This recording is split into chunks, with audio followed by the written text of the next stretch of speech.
I mean, I am dyslexic, and therefore I think I've been very good at keeping things simple because as a dyslexic, I need things to be simple for myself, and therefore Virgin, I think, when we launch a financial service company or a bank, we do not use jargon. Everything's very clear cut, very simple, and I think people have an affinity to the Virgin brand because we don't talk above them or talk down to them.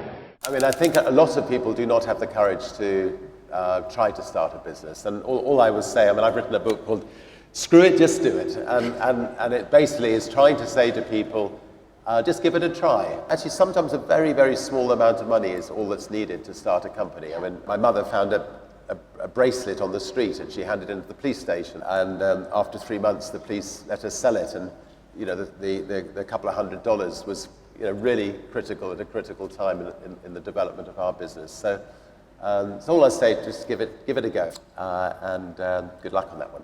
I think the most important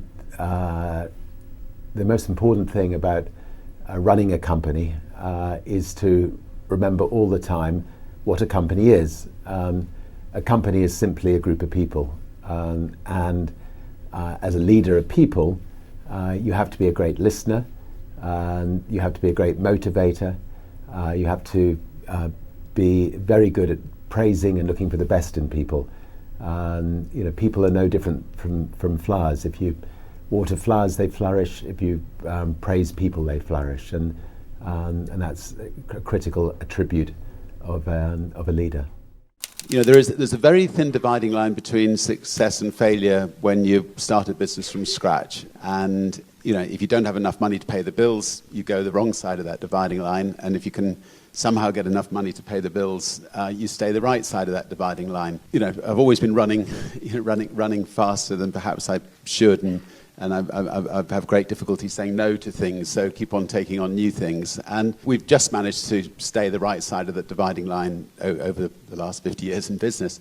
But equally, in those early days, when you're starting a business without any financial backing, it's easy to slip the wrong side. And in fact, most entrepreneurs do slip the wrong side. And the important thing is then just to pick yourself up. And start again, and if it doesn't work at that time, keep going until you do succeed, and not to give up.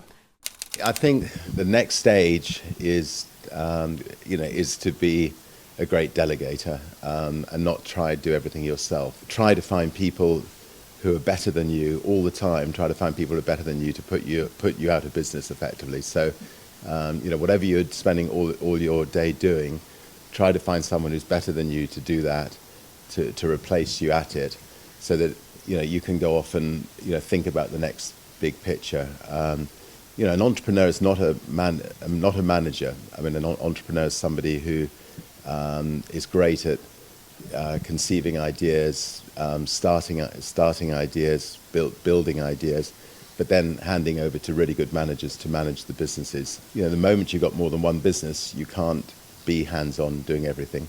I don't actually think that the stereotype of a business person treading all over people to get to the top, generally speaking, works. I think if you treat people well, people will come back and come back for more. And it's a very small world. I actually think that the best way of becoming a successful business leader is dealing with people fairly and well, and like to think that's how we run Virgin.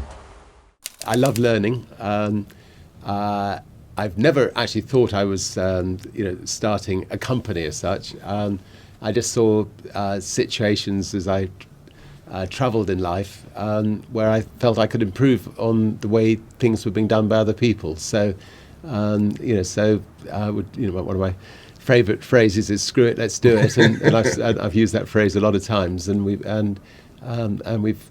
just love going in and trying to shake up industries and doing it better than it's been done before. Yeah, when we launched Virgin Atlantic 30 years ago, the New York Times did a review, and they did some market research, and they said, first of all, with a name like Virgin, it's not going to go the whole way. But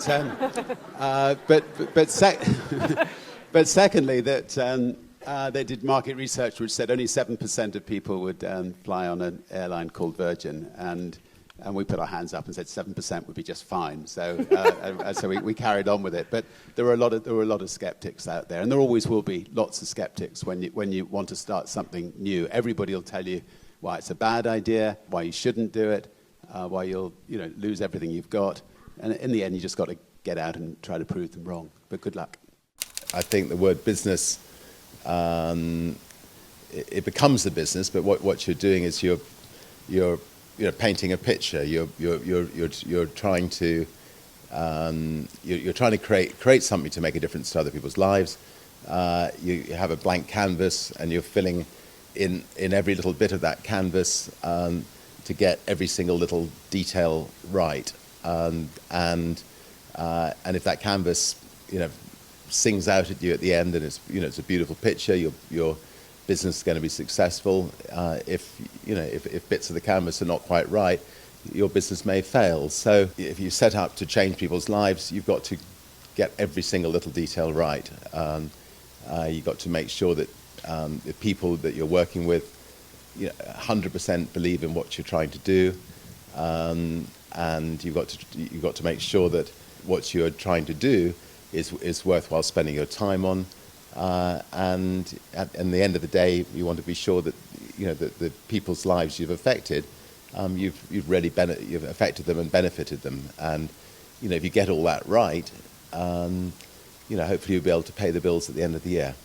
I would say the overarching and key thing that really binds the group together is the idea of not just playing the game, but changing it for good. I think Richard embodies the principles better than anyone I've ever worked with and anybody that I know, because he's very focused on business, on starting new businesses, on making sure that he's got the right people in the businesses, but also on doing things differently and really changing the game. And I think that it's the combination of those that sets him apart as the great entrepreneur of his generation.